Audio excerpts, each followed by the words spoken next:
What's up, Taiwan? I'm Erika Liu, here with 10 minutes of news from in Taiwan and around the world. As the National Congress of China's ruling Communist Party concludes, people in Taiwan have been watching events in Beijing carefully for any indication of a shift in cross-strait policy. Now that Chinese President Xi Jinping has been confirmed for a historic third term and is surrounded by loyalists at the top of the party, many are preparing for the worst. Jaime Ocon reports. A row of Taiwanese tanks takes aim at targets on the water. It's practice for defending against an invasion from China. In Beijing, Chinese ruler Xi Jinping has secured a norm-breaking third term and stuffed the leadership with people loyal to his rule.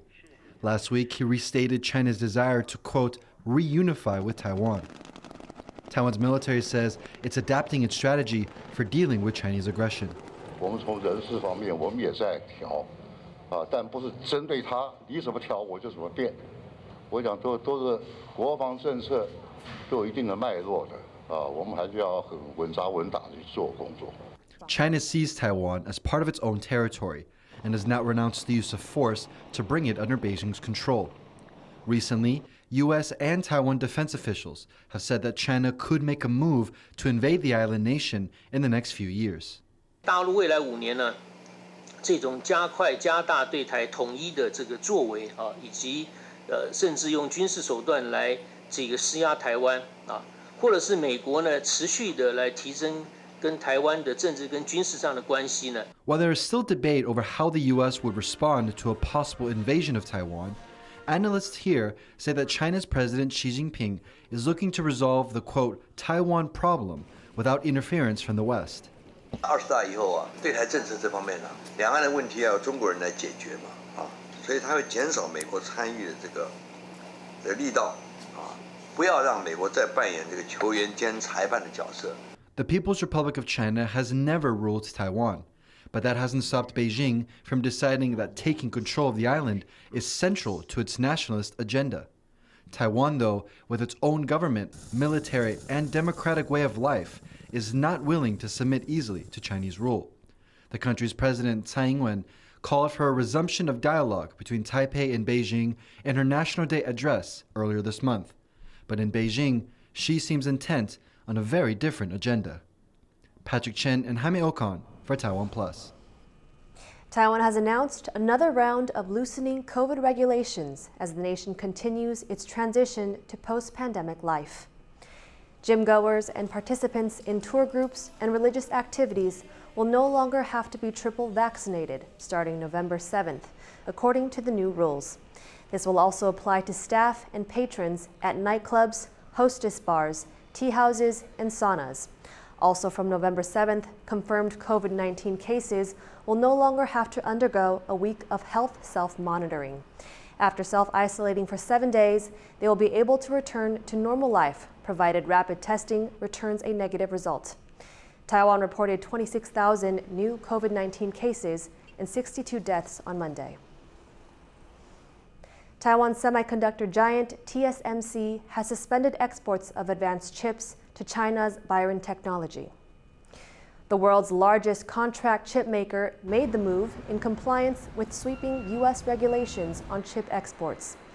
The rules published earlier this month bar transfers of advanced semiconductor technologies to China, with the stated goal of slowing down Beijing's military development. The Chinese firm is considered a competitor of U.S.-headquartered NVIDIA, which has stopped exporting its most advanced AI products to China. Taiwan's fishing fleet has a new addition, its first boat built to international human rights standards. Taiwan's fishing boats are mostly crewed by migrant workers, and reports of dire conditions on board have tarnished the country's image. As Jean Van Trieste reports, all new boats must now follow international rules as part of a bid to improve conditions on the seas. Air conditioning and bunk beds, just some of the amenities waiting for fishermen on board the Jianyuanming 88. This is Taiwan's first boat built to the standards of the International Labor Organization. The boat's owner says these rules mean much better conditions for workers, who often spend weeks at sea. 大通铺下去进行，所以这个空间我们以前大概可以睡10几20个，但我们现在就改成双人房跟4人房，然后他们的活动空间至少都1平方米以上。 Taiwan's deep water fishing fleet has more than 1,000 vessels, largely crewed by migrant workers from Indonesia and the Philippines. The fishing industry here has often come under fire for its practices and working conditions. Since 2020, the U.S. has labeled Taiwan-caught fish a product of forced labor. The U.S. Department of Labor cited reports of beatings, long hours, and brokers pocketing wages. Taiwan revised its shipbuilding laws last year to try and turn things around. Now, all new ships will have to follow the same standards as the Jianyuanming 88. Members of the fishing industry say even older vessels, which are exempt from the rules, are remodeling to meet the standards.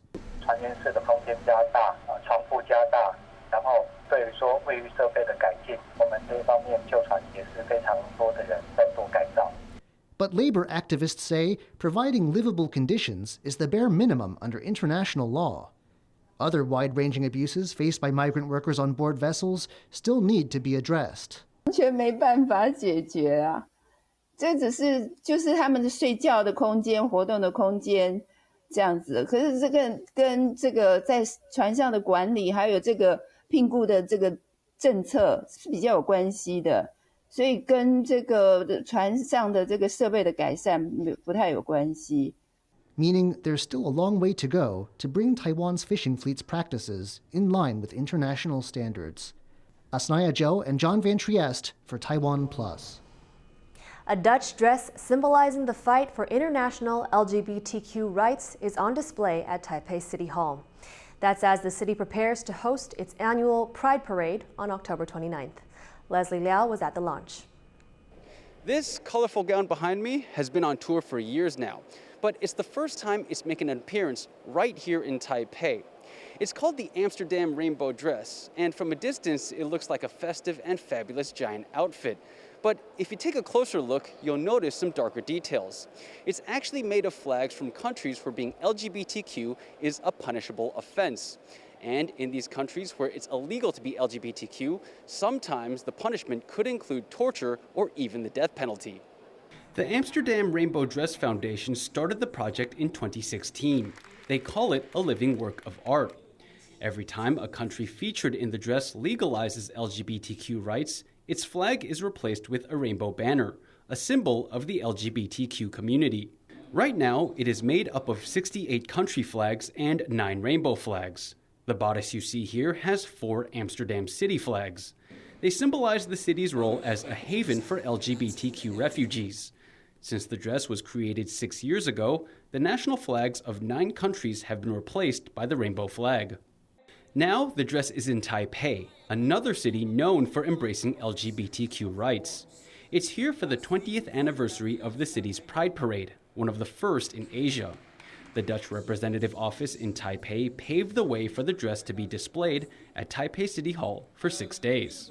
I think it's the only country, if I'm not mistaken, in Asia where same-sex couples are allowed to marriage. In that respect, I think that Taiwan is really an outlier in the positive sense in Asia. So for that reason, we thought it was really important to get it to Taiwan, not only to resonate here with the Taiwanese population, but also beyond Taiwan itself. Now, if you look closely, you're not going to find Taiwan's flag in this dress. After all, it was the first country in Asia to legalize same-sex marriage. Now, I gotta say, that's gotta be one of the rare instances where Taiwan is proud not to have its flag displayed. Hopefully, one day, every flag in this dress can be replaced with a rainbow.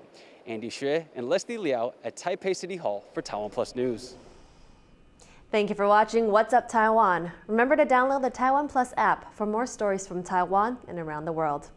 Finally today, we leave you with images of the freestyle kitesurfing World Cup in Saudi Arabia. I'm Erika Liu. Take care and see you next time.